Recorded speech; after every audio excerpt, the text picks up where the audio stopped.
Iran ও Ayatollah Khamenei দেখিয়ে দিলেন সত্যিকারের মুসলমান কখনো অন্যায়ের সাথে আপোষ করে না। প্রেসিডেন্ট ডোনাল্ড ট্রাম্পের সিদ্ধান্তে যুক্তরাষ্ট্র B-2 বিমানযোগে MOP বোমা হামলা চালায় ইরানের পরমাণু স্থাপনাগুলোতে।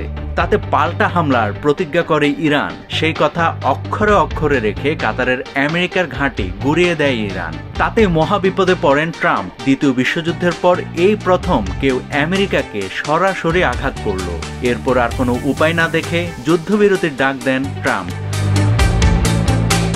এদিকে মার্কিন প্রেসিডেন্ট ডোনাল্ড ট্রাম্প ঘোষণা করেছেন ইসরায়েল ও ইরান সম্পূর্ণ ও পূর্ণাঙ্গ যুদ্ধবিরতিতে সম্মত হয়েছে। নিজের মালিকানাধীন সামাজিক যোগাযোগ মাধ্যম ট্রুথ সোশ্যালে তিনি এ ঘোষণা দেন। তিনি ইসরায়েল ও ইরানের সংঘাতকে 12 দিনের যুদ্ধ বলে উল্লেখ করেন এবং তিনি লিখেন, এই যুদ্ধ বহু বছর ধরে চলতে পারত, পুরো মধ্যপ্রাচ্য ধ্বংস করে দিতে পারত, কিন্তু তা হয়নি এবং হবেও না। সবকিছু ঠিকঠাকভাবে চললে, এবং আমি বিশ্বাস করি অবশ্যই চলবে, এই যুদ্ধ থামবে। আমি উভয় দেশকে অভিনন্দন জানাতে চাই। তবে ট্রাম্পের এই ঘোষণাকে মিথ্যে বলে দাবি করে ইরান। CNN-কে ইরানি এক কর্মকর্তা বলেন, এখনো যুদ্ধবিরতির কোনো প্রস্তাব পাইনি আমরা, এবং এমন কোনো প্রস্তাবেরও প্রয়োজন নেই। তিনি আরো বলেন, ইরান স্থায়ী শান্তি অর্জনের আগ পর্যন্ত লড়াই চালিয়ে যাবে। ইসরায়েল ও যুক্তরাষ্ট্রের বক্তব্য আমাদের কাছে প্রতারণার অংশ।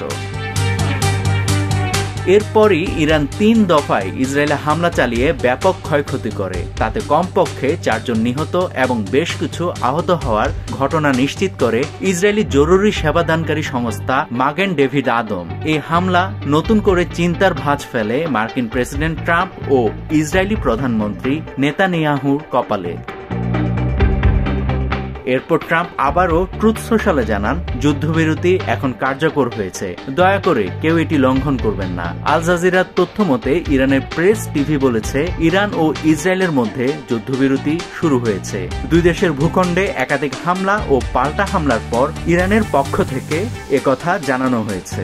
যদিও ইরানের পররাষ্ট্রমন্ত্রী আব্বাস আরাকচি জানিয়েছেন, এখন পর্যন্ত যুদ্ধবিরতি বা সামরিক অভিযান বন্ধের বিষয়ে কোনো চুক্তি হয়নি। তবে ইসরায়েল যদি তেহরানের স্থানীয় সময় অনুযায়ী ভোর 4টার মধ্যে অবৈধ হামলা বন্ধ করে, তাহলে আমরা আর পাল্টা হামলা চালিয়ে যাওয়ার কোনো ইচ্ছে রাখি না।